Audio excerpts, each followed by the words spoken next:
What is up, internet world? Guess what? Wait, that's not a car. What are we doing here? Let's talk about that. Braden, what's this? What is that? Yeah, that's not a car. This isn't a Supra. Well, this is the kind of crazy thing is these UTVs are actually starting to use, I shouldn't say starting, they've been doing it, but people are coming around to the fact of using basically a car ECU on a side-by-side or a UTV or whatever you want to call it. So what does that do? It opens up the door for people like myself to start doing a little tuning on this. Now, granted, these are toys. So obviously the budget people are willing to spend, you know, what they do with it. And plus, a lot of people just want something that's going to be super reliable and want to run around on the weekend and everything else. They're not looking to make crazy power and all that other stuff. But just like with cars, there are some people out there that just want to go crazy. This is absolutely bonkers. Now look, people, you're going to have to bear with me, all right, internet? I'm not like a UTV kind of guru. And I'm going to explain why you're an idiot, sir. Some of my car knowledge does transfer over, but just like I'm not, you know, a professional on every single individual car. So if somebody comes to me and says like, nomenclature like, oh, is that an Audi B5? Oh, do you got the B7? Is that an E36 BMW? E46 BMW? Oh, you got the new E90? This kind of terminology, like I can work my way sort of through all the 911 terminology, like is it a 991, 996, 997, all that stuff. Yeah, it's going to be the same thing here. I'm going to do my best. But this is like as far as an all-in as you can get, but I don't know necessarily all the particulars. So if you're going to stick around with us because you want to know individually every little thing, like what is the brand of these extended A-arms that he's using, I don't know. Maybe Braden will get in there and give you some crazy shots, because obviously they've welded on their own little sticker here. It has a star on it. Does that help out any of the people? I don't even know. But anyway, we're going to do our best. I mean, people are expecting the same sort of performance and the same sort of cool features that you can get on a car now in a side-by-side. So expect things like amazing suspension, disc brakes, the ability to use different fuels, light bars. I mean, the things like an off-road truck. They make independent reservoir shocks, long travel suspension, built motors, turbos. It's just sound systems. I mean, it's ridiculous. So come with me. We're going to go real quickly. We're going to take you around this thing. Hope you enjoy it.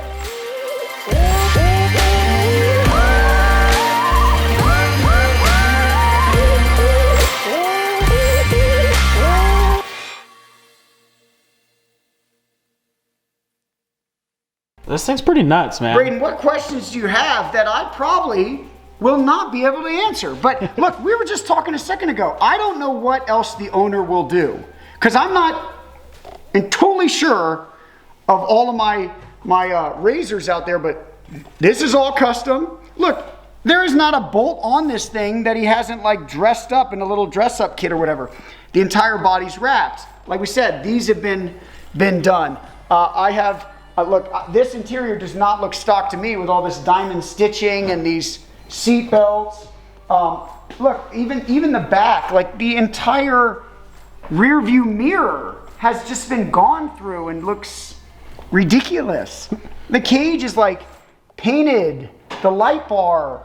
I mean, look at the shifter. It's got a full-on brass knuckles style billet shifter. The radio, the speakers, oh my God, look at this. Independent reservoir, fully adjustable shocks. So he's got his settings here. Long travel suspension. Of course, again, we don't know the brand name, but I'm sure all you fanboys out there are going to go nuts on that, right? And even then, look at the sway bar. These shocks are ridiculous. I don't even know what to do with that. I can talk a little bit about the motor. I know it's fully built, all forged internals, turboed. I believe this one came in A. This isn't one of the ones, I think it was what, 2016 or 17 that came turboed. Probably wrong on that, but don't worry, Braden will obviously edit in that giant wrong thing, and so it'll be fine. Full stainless steel, custom exhaust on it. I know the injectors are upgraded to ID 1700s. This car is fully flex fueled. Owner puts whatever he wants in it. He had talked to me about how he was tired of spending $10 to $12 for race gas a gallon, and I said, dude, we got to get you over to the ethanol. It's currently, at the time when he switched, it was like $2.05 a gallon. And on that stuff, we run all the boost. So why not? Intercooler mounted up at the top there. Got the filter. Man, you just start coming around. Stainless muffler. I have no idea if this back is even stock or this is how they come or what. The clutch. The clutch is ridiculous. Look at the clutch. Look at that. Oh, look at that. Billet clutch for days. You know, and obviously I know on these guys, it's not like a car because this is a centrifugal clutch. So there's a lot of tuning that goes on there with the weights and the amount of weights that they set and how it comes in and grabs and stuff. Oh my. But yeah, he's got an oil separator here, fuel pressure regulator, lines. I know he runs a big, I think it's, I'm going off memory, but I'm pretty sure he runs the Automotive 340. In-tank pump. This car, the reason why I got involved, for those that are running, is this thing runs basically a car ECU. This one's an AEM Infinity standalone ECU system, which means I can do all the same tricks that you see me do on the Supras and the RX-7s and all the other stuff that you see me tune. I can do that here. So you'll notice right here when I turn it on, it obviously has a BTI gauge, just like you're used to seeing me and Braden play around with like normal. It has boost and traction control on the fly. We never set up traction control, why would I? It doesn't make any sense on this. But it still has his boost on the fly. So you can see right now he's targeting 23, but it looks like we can take him all the way up to his level 7 setting, which is 29 pounds a bit. Let's get ready to rumble! Why does my voice do that every time? I love it. We're talking about, and then of course, what would be the voice that you would do if you were on level 1, now we're on 14.8, we'll call it 15 pounds. That would be like valet mode. Also, you can see he can just rifle through all of his settings, just like on the car, and it targets the boost and it changes it. Sometimes you just want to be cruising or whatever, and so it's all good. Notice it also shows his ethanol content here. He's running perfectly E85 because he picked it up from a place down in Salt Lake City that blends E85 perfectly. Hey, yo. It's got his fuel pressure live. Okay, also shows his water temp, everything that you guys are used to seeing with a car, this thing basically does. So that's why it's so crazy. So here's the thing, the people want to know. Okay. My lawnmower has an ECU. No! And I have a standalone to it. Can you tune it? If it's got standalone, we're gonna go for it.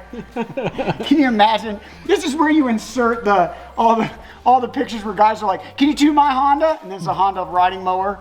You're Hey, like, there is okay. one. Honda did build one that goes 200 miles an hour. That is true. Edit in photo. So yeah. I don't know. This was I think this was the second one I had ever tuned. And man, what a riot. And the owner's been working on it over the years and upgrading things. And now, as you can see, like even this is aftermarket. I honestly, it's like, I don't know what else the owner of this thing would do. It's all in build. I'm sure some guys are gonna chime in and be like, he could do this, that, or he could put fuzzy dice hanging from the, but I just don't see a lot of other options other than the fuzzy dice and maybe a Hawaiian chick shaking around right there or something. Yeah. Okay, so at this point, if we haven't had the comments, because we're already like a couple weeks ahead on videos, we're gonna have these comments. Do you have to be an expert on the car to tune it? Because you see shops, especially some local shops, where they like know a car in particular. For me, for me, I need to know. This is probably the most important thing. It's like you would think I need to know what the turbo is, but I don't, because I'm adjusting the fueling based on the CFM it puts out anyway. I do need to know like things like I need to know the injector size. I need to know the compression of the motor. I need to know if it's cammed. I need to know if it's built. I need to know if the head work's been done so I know where I can rev it. There are some things I need to know, but like I don't need to know the brand of intercooler on the car. So basically any car anyone brings to you, as long as they got a standalone and got the spec sheet, mechanical's mechanical, right? So yeah, and usually, everybody thinks that it's awesome and I just jump in these cars and I tune them, but as we talked about before, half the time they have to get sorted. They come to me with tons of problems or, who knows what it is. Especially because a lot of the owners are like, oh, the tune's got to be bad, so I need a tune. And so I dig into it and I start tuning them, and it's really not the tune at all. It's mechanically, it has issues. And some things I need to know and some things I don't. I need to know was a good like ARP rod bolt used for revs and just other trickery too. Especially when it does pay. I will say though, it does pay to be an expert on a specific build. That does pay dividends because, you know, like for instance, since anybody that watches this channel knows I tune a lot of 2JZ stuff. Like I do know a lot of tricks of what I can and can't get away with torque, with revs, with everything else before it becomes a problem on stock rods. I also know what I can get away with before it's going to need billet mains. I also know what I can get away with before I have valve springs and retainers done on it. So like for revs wise, you know, so that does pay. The airflow is going to get dictated, and I'm just going to dial in the fueling accordingly, and yeah. So really with setting up my timing tables, man, what is really important when I'm doing that, especially if I'm going to end up putting the car on a dyno, which not every car or UTV or whatever gets put on a dyno. If it does end up going to the dyno, then who cares? I can find max brake torque on the dyno, and then it doesn't matter. But if we're just going to set it up on a street tune until they've finished the process of getting the car to where they want, before then it's time to probably dyno it, then yeah, I do need to know more of those specifics, because based on compression ratio, where we're revving it, the cams, especially since if it has big cams, it lowers the dynamic compression ratio anyway, so I can get away with more timing. Anyway, just trickery like that. Sweet. There's your long-winded answer. You like that? And Braden fell asleep. No, I think that's what happens with most of the internet. I mean, to be honest with you, I could sit here and I could give more particulars about what I do. I just think people, look, at the end of the day, I think from our viewers, probably 5% are interested in half the words I say, and I'd say 95% are interested in, does the car work? Does it rip? Will my friends think it's cool? Like, can I go out and whoop up on people? Does the car start every time for me? Does it idle perfect? Does it? And that's great. I love it. But I love the 5% of you out there that are really interested in some of the technical stuff that I go through as well. And I have no problem. If you want me to go through more technical stuff, just ask it in the comments and I can dive deeper. I don't know if something, what did I just say? Like if you want to know why I said cams matter for the amount of ignition timing I can get away with. Stuff like that. I'm more than willing to share all of that. I just think it's going to put some people to sleep. We're talking like Macho Man Randy Savage put you to sleep, or like the justifiably in a position that I'd rather not be in. Rock, I don't know, what would be Macho Man Randy? That's more my generation. Anyway, people don't want to hear this. They want to hear about the cars. So what's the plan tonight? Look, the plan tonight is to just show off this amazing machine. That's the plan tonight. All right, well, if we're going to drive this thing, it's going to be pretty dang cold, right? Yeah. Time to change this. Okay, ready? What? So we're going to do this like famous YouTube style. I'm going to like clap, and then you're going to change, all right? Do you get the breakdown? I think I'm following. Okay, you ready? And clap. Bam, there it is, people. Did you see that? Just that fast. Dude, I don't know what else to do other than just wear my like snowboard jacket or look, we're about to freeze, people. These hands are about to be pink. Okay? This is not going to be good at all. For those that don't know, here in Utah, we are like what? What would you say it's outside right now? It's like 28. Yeah. 30, maybe 30. Yeah, maybe on his, maybe. I would have guessed 27 or something like that. So we're going to sacrifice for the people so they can see a sick UTV. Hey, so, I mean, you said everything's done. Does this thing got heated seats? Boy, you would think it would, but it turns out that most people just like rolling around these things in the sand when it's like 100 degrees outside. I consider that a win. We just found something he doesn't have. Don't tell his wife that. No, for real. His wife will be like, no. So I know it's not any Supra, but like people still want the startup, man. They do. Look at this. Suicide doors, Brandon. Brandon? Oh, sorry, Braden. Oh, that's embarrassing. Rolls Royce status right there. Yeah, it's like, what is that, a Ghost? Yeah, Ghost. Yeah, the Ghost. Or what was the old Chrysler? The original Chrysler 300 did it, right? Had suicide door. I think so. I know the Lincoln Continental. Oh, that's what it was. Chrysler. What a loser I am. Do you even tune cars? Do you even? Hey, bro. Hey, bro. Do you even know about cars, bro? I'm ready.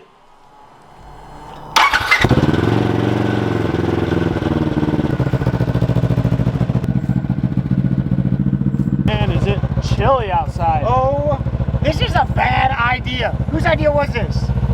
Yeah, it was mine. Okay. All right. I was gonna say I can't say anything. Yeah, it's all good. It's all good, brother. That's like Cletus right there. It's all good, brother. Just look at the light bar. Hold on. Before? Look at that. Like, here's high beams. Wait. There's high beams. To be fair, I'd say that's like a regular car. Like, if I had those, like if somebody was like this, I'd be like, that sucks. Don't like shine that on my eye. Now look at this. If somebody was like this, ow! Yeah, that's gonna blind someone. Look, for a guy that usually tunes sports cars, I don't get to play with light bars and stuff, you know? And yeah, look, if you guys watch the channel, we've tuned some trucks, some turbo trucks too, but those guys aren't into like light bars and off-roading. Those trucks are slam. Ready? Who wants to see up the street? Oh my, wait, hold on. Are you ready? And? Wow. That's crazy. I don't know if your camera does it justice. That is nuts. Wow, that is bright. No. Speed bump, no problem. Dude, watch it. How fast? Wait. Watch this. We'll hit the next one pretty good. Here we go on the speed bump right now. Whee! Like it was nothing. Oh. Yeah, like it doesn't really care.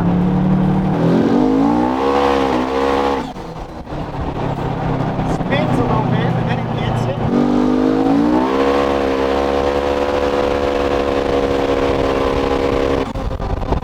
So for the people that know or Okay. don't know, this is a Okay. good friend of yours. Yes, yeah. So, good buddy of mine. I've actually already. You're not going to see anything like our normal videos where we're like, I'm tuning away on it because this is already tuned. I just wanted to borrow it from him so I could kind of show you guys something else that's available out there for UTV guys, for side by sides, for guys that are into this kind of stuff. AEM Infinity is on this one. I also know that a lot of guys are doing Motec ECUs on the triples that are out there and stuff. So there's options out there for those guys that do want to spend big money, but they want the functionality, the flex fuel, the boost on the fly. They want all that stuff like you're seeing me do on cars. You can have it out there if you're willing to do some of these big standalone ECU setups on your side-by-side. Obviously, this is a toy, but is it cost efficient if someone wants to try to do this? Boy, that's a good question. I think that would come down to if you're running race gas every weekend. In a typical weekend, I'll burn through $350 to $450 of race gas. And so at that point, I'm like, well, how many times do you go out? He's like, we like to try out and go out, at least like twice a month, during the driving season. So I'm thinking, okay, so is he telling me spending between $700 and $800 a month in race gas? It's like, man, at that point, just flexing over to ethanol and an ECU that can run it. I mean, you're now talking about going from spending that kind of money to well, let's think about it. Race gas is typically somewhere between 7 and 10 times more money. So if I cut, if he's spending $800 and I cut that, you're now talking about spending somewhere between 80 and 130 bucks a weekend, or sorry, a month on gas. 80 to $130 on gas from spending between $700 and $800 on gas. So just right there, you'd say, man. I mean, you extrapolate that over a guy that probably the driving season here, where he's hitting the dunes hard for 4 or 5 months a year. I mean, you're seriously talking about something like $2,500 to $3,500 in race fuel. So yeah, I think at that point, an owner like that, which is the owners that we're talking about, those that are going to be dedicated to doing something like this, an owner like that, I would strongly say, hey, look, it's going to be a big upfront cost. You're going to be spending something like $2,000 to maybe even $4,000 to switch to a standalone ECU and do all this flex fuel stuff. But woo, The reward. yeah, if that's, now granted, but that's only for people that are dedicated to running big dollar race fuels at $8 to $12 a gallon. All right, man, it is cold. No, I cannot feel my finger. Like, this is cool. I want to make videos for people. I want the internet, I want our followers, I want people that like and subscribe this video to be like excited, but I seriously, I cannot feel my fingers. Like, this is nuts. The human body can only take so much. No, I can't. This hurts. All right, let's call it. I hope you enjoyed this video. It was awesome. I enjoyed making it with you. But look, we gotta cut it. So try and like, subscribe. Let us know in the comments section if you know more about this than us or something you want to see about it. Other than that, we're gonna see you later, YouTube. See ya. See ya.